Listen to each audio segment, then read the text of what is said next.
Joining us now for our hottest property of the week, we have Rick and Holly Finn, realtors with Coldwell Banker Realty. Welcome. Thank you. Thanks for having us. Yeah, thanks for having us out to your beautiful home here in Columbia, Tusculum. I love it. Gorgeous home. And we're going to talk real quick about your hottest property right now. Is it on Grace? Yes, it's on Grace Avenue in Mount Lookout, and it's a beautiful Victorian exterior. And in 2019, it was completely renovated. So the kitchen was opened up to the family room. Modern finishes now, but it does have the original character, the stained glass windows, the pocket doors, the thick moldings, the high ceilings, which people really love. Oh yeah, it's a gorgeous home. I'll be surprised if it's not pending sale by the time this airs. we hope so. Definitely a hot property. We hope so. So speaking of, I know we were talking a little bit before the camera started rolling that I guess that's maybe a little bit of your forte, so to speak. You love working with these older historic homes and in these beautiful neighborhoods? Yeah, we do a lot in the city neighborhoods, so we see a lot of character, a lot of older homes, obviously, you know, Clifton, Hyde Park, Mount Lookout, Walnut Hills areas kind of thing. So, and we love helping clients and buyers kind of visualize how they can live their lifestyle in an older home. Right. And sometimes that's hard to picture. So, you know, it can be opening up, you know, walls or changing the floor plan, you know, obviously renovations to baths and kitchens, and maybe even adding some square footage in what was an attic or lower level kind of thing. Okay. Yeah, I know I personally definitely don't have the eye for that sort of thing, so I appreciate people who do. You know, the thing we've been talking about, of course, for years now on this show is the lack of inventory that we have, both nationally and especially in Cincinnati, as you know. Would you say, you know, that would help in that regard? Like maybe there's some homes that have been passed by that people can't see or have that vision, and that's a good opportunity for a buyer?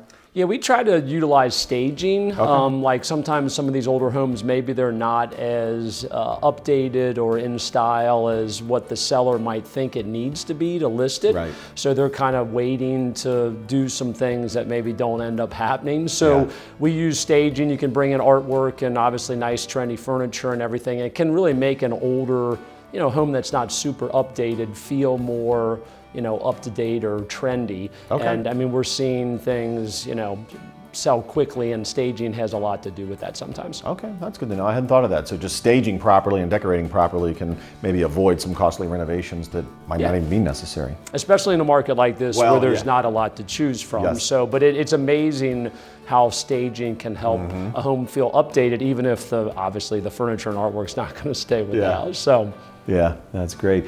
Holly, would you say, are we seeing like more people coming back to the neighborhoods? You know, with COVID, at least it was reported that there was a little bit of a move out to the suburbs, you know, social distancing, people want a little bit more land, maybe they wanted an in-ground swimming pool, the home office, et cetera.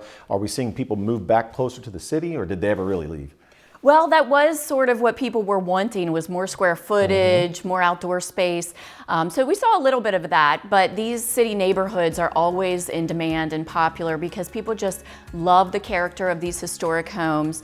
They like the walkability of the neighborhoods, the proximity to downtown, and just features that you don't always get in a newer home that come standard, the stained glass and the hardwood floors, high ceilings, things like that people are drawn to, that really add character. Well, and the quality of the construction alone, you talk about the huge baseboards and, you know, 2x8s versus 2x4s and all the things we hear about, you know. And the uniqueness of the home. I mean, like, no two look alike in most of the areas, which isn't always the case sometimes. So yeah, nothing against new construction, but you tend to get a little more character, I think. Correct. You know, with the older for homes. sure. For sure. Well, thank you both so much for being on. Thanks for having us. us. You bet.